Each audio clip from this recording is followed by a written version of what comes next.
Shalom, perkenalkan nama saya Putrianti Priscilia Datu dengan NIM 20010339.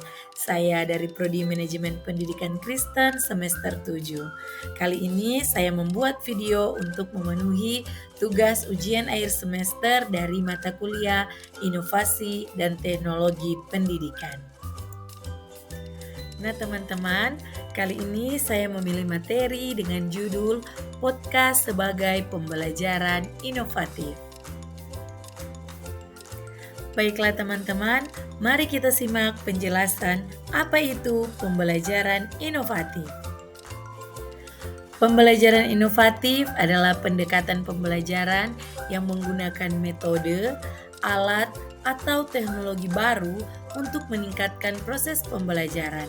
Ini melibatkan penggunaan strategi yang kreatif dan berbeda dari metode pembelajaran tradisional untuk menciptakan pengalaman pembelajaran yang lebih menarik, interaktif, dan efektif.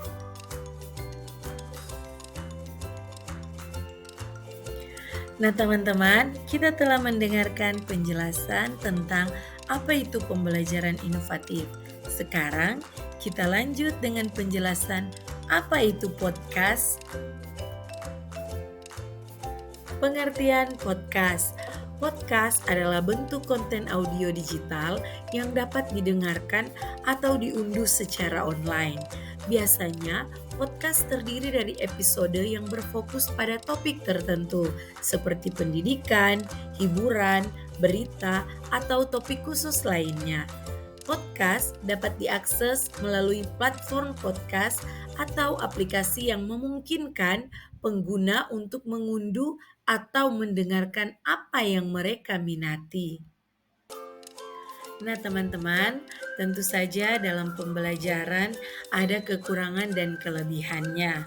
Saat ini kita akan menyimak kekurangan dan kelebihan dari podcast.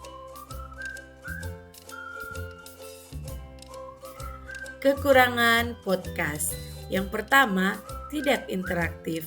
Podcast biasanya bersifat satu arah, di mana pendengar hanya mendengarkan tanpa dapat berinteraksi langsung dengan pembuat konten. Yang kedua, tidak ada visual. Karena podcast hanya berupa audio, tidak ada elemen visual yang dapat membantu pemahaman atau ilustrasi konsep yang kompleks. Dan yang ketiga, keterlibatan dalam konten yang kompleks. Beberapa topik yang sangat teknis atau kompleks mungkin lebih sulit dipahami hanya melalui format audio. Sedangkan kelebihan dari podcast yang pertama adalah fleksibilitas. Podcast dapat didengarkan kapan saja dan di mana saja sehingga memungkinkan pembelajaran yang lebih fleksibel. Yang kedua, aksesibilitas. Podcast dapat diakses dengan mudah melalui perangkat seluler atau komputer dengan koneksi internet. Yang ketiga, diversitas konten. Ada banyak podcast yang menawarkan berbagai topik dan sudut pandang, sehingga pengguna dapat memilih konten yang sesuai dengan minat dan kebutuhan mereka. Oke teman-teman, setelah kita mendengarkan kekurangan dan kelebihan dari podcast, sekarang kita sampai pada inti dari materi ini, yaitu alasan kenapa podcast dapat digunakan sebagai pembelajaran inovatif. Mari kita simak penjelasannya. Oke teman-teman, ada 4 alasan kenapa podcast bisa digunakan sebagai pembelajaran inovatif. Yang pertama ada fleksibilitas dan aksesibilitas. Nah, seperti pada kelebihan yang telah kita bahas tadi, podcast memungkinkan pembelajaran yang dapat diakses dan dilakukan di mana saja dan kapan saja, memberikan fleksibilitas kepada pembelajar. Yang kedua, ada diversitas konten.